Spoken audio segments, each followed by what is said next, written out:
வணக்கம். நம்ம just cook சேனலை யூடியூப்பில் சப்ஸ்கிரைப் பண்ணியோ இல்லை ஃபேஸ்புக் பேஜை லைக் பண்ணியோ நீங்கள் ஃபாலோ பண்ணிக்கலாம். இந்த வீடியோவில் எளிமையான 4 விதமான பொரியல் பார்க்க போகிறோம். ஃபஸ்ட்டு பார்க்க போகிறது முட்டைக்கோசு கேரட் பொரியல். ஒரு கடாயில் 2 ஸ்பூன் எண்ணெய் சூடு பண்ணிவிட்டு கடுகு 1 ஸ்பூன் அளவுக்கு கடலைப்பருப்பு சேர்த்துட்டு மிதமான தீயில வச்சு லேசாக வதக்கிக்கலாம். பருப்போடைய கலர் மாறி வரட்டும். பருப்பு ஓரளவு வதங்கினதும் ஒரு மீடியம் சைஸ் வெங்காயம் பொடியாக நறுக்கிட்டு சேர்த்துக்கோங்க. காரத்துக்காக ஒரே ஒரு பச்சை மிளகாய் இந்த மாதிரி நீல வாக்கில் அரிஞ்சு சேர்த்துருக்கேன். ஒரு கொத்து கருவேப்பிலை. வெங்காயம் வந்துட்டு லேசாக வதங்கட்டும். இது வதங்கினதும் ஈவனாக கட் பண்ணி வச்சுருக்கிற முட்டைக்கோசு கேரட்டு சேர்த்துக்கலாம். எப்போவுமே கேரட்டை விட முட்டைக்கோசு வந்துட்டு ஒரு 2 பங்கு அளவுக்கு முட்டைக்கோசுனா 1 பங்கு அளவு கேரட் இருந்தால் போதும். அப்போ ஈக்குவலாக இருக்கும். நீங்கள் பொரியல் செஞ்சு நல்லா வதங்கி வந்ததும் இதை நல்லா 1 நிமிஷம் நல்லா கிளறி விட்டுடலாம். இது கிளறினதும் இதுக்கு தேவையான அளவு கொஞ்சமாக நம்ம உப்பு சேர்த்துக்க போகிறோம். எப்போவுமே நம்ம பொரியல் பண்ணும்போது தண்ணி நிறைய சேர்க்கக்கூடாது. தண்ணி வந்துட்டு கொஞ்சமாக தான் சேர்க்கணும். அப்போ தான் காயோட கலரும் மாறாது, பொரியலும் வந்துட்டு ஒரு 3/4 பாகம் வெந்தா மாதிரி டேஸ்ட்டு ரொம்பவே நல்லாயிருக்கும். இதுக்கு இப்போ நான் கொஞ்சமாக தண்ணி சேர்த்துக்கிறேன். தண்ணி சேர்த்துட்டு நல்லா மூடி போட்டு ஒரு 3 நிமிஷம் மிதமான தீயில வச்சு வேக வச்சிடலாம்.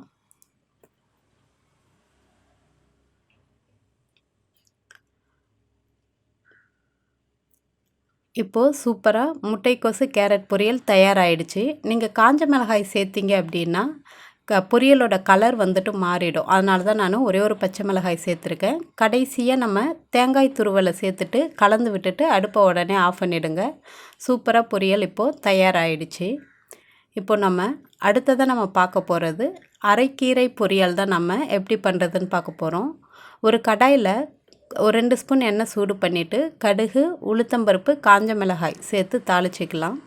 ஒரு மீடியம் சைஸ் வெங்காயம் பொடியாக நறுக்கிட்டு சேர்த்துருக்கேன். ஒரு 2-3 பூண்டு பற்களை நல்லா நசுக்கி சேர்த்தாலும் சரி, இல்லை இந்த மாதிரி குட்டி குட்டியாக கட் பண்ணி வேணாலும் சேர்த்துக்கலாம். இது கூடவே ஒரு கொத்து கருவேப்பிலை சேர்த்துட்டு நான் வந்துட்டு அரைக்கீரை தான் நான் யூஸ் பண்ணுறேன் இந்த பொரியலுக்கு.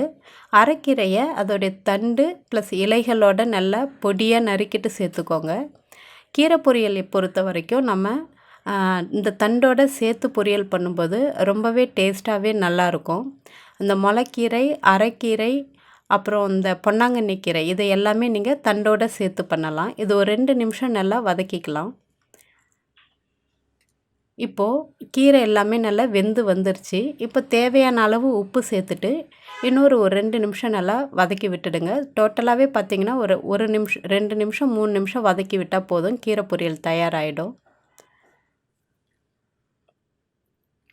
இப்போ இது ரெடியானதும் நம்ம துருவி வச்சுருக்கிற தேங்காயும் சேர்த்துட்டு நல்லா கலந்து விட்டுட்டு அடுப்பை ஆஃப் பண்ணிடலாம்.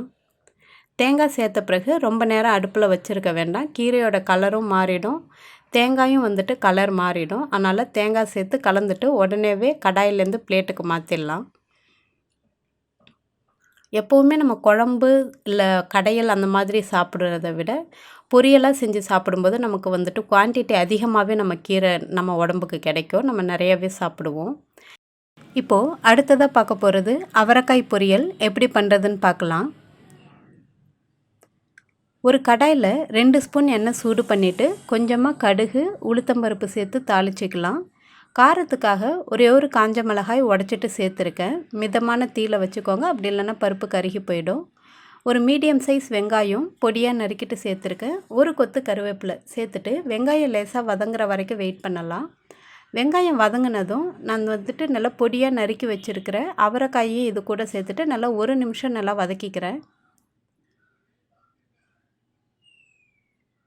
காய் நல்லா வதங்கினதும் கொஞ்சமாக நம்ம தண்ணி தெளிச்சிக்கலாம். ரொம்ப தண்ணி சேர்க்க வேண்டாம். கொஞ்சமாக தண்ணி சேர்த்துட்டு நல்லா கலந்துக்கலாம்.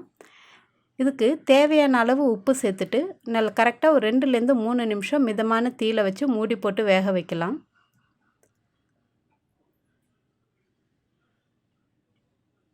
இப்போது காய் நல்லா வெந்து வந்திருக்கு. இதில் ஃப்ரெஷ்ஷாக நம்ம துருவி வச்சுருக்கிற தேங்காயும் இது கூட சேர்த்துட்டு நல்லா கலந்துட்டு உடனேவே அடுப்பை ஆஃப் பண்ணிடலாம்.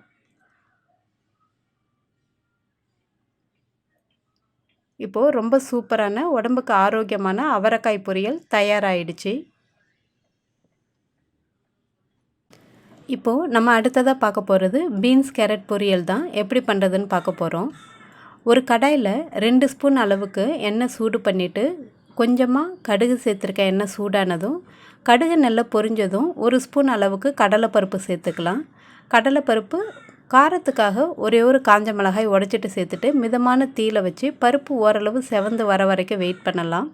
இது கூடவே பொடியாக நறுக்கி வச்சுருக்கிற வெங்காயம், ஒரு கொத்து கருவேப்பிலை சேர்த்துட்டு லேசாக வதக்கிக்கலாம்.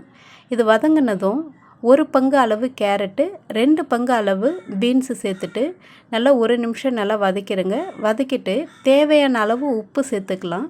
பொரியலுக்கு கொஞ்சமாக நம்ம தண்ணி சேர்த்து ஒரு மூடி போட்டு 3 நிமிஷம் மிதமான தீயில வச்சு வேக வச்சிடலாம்.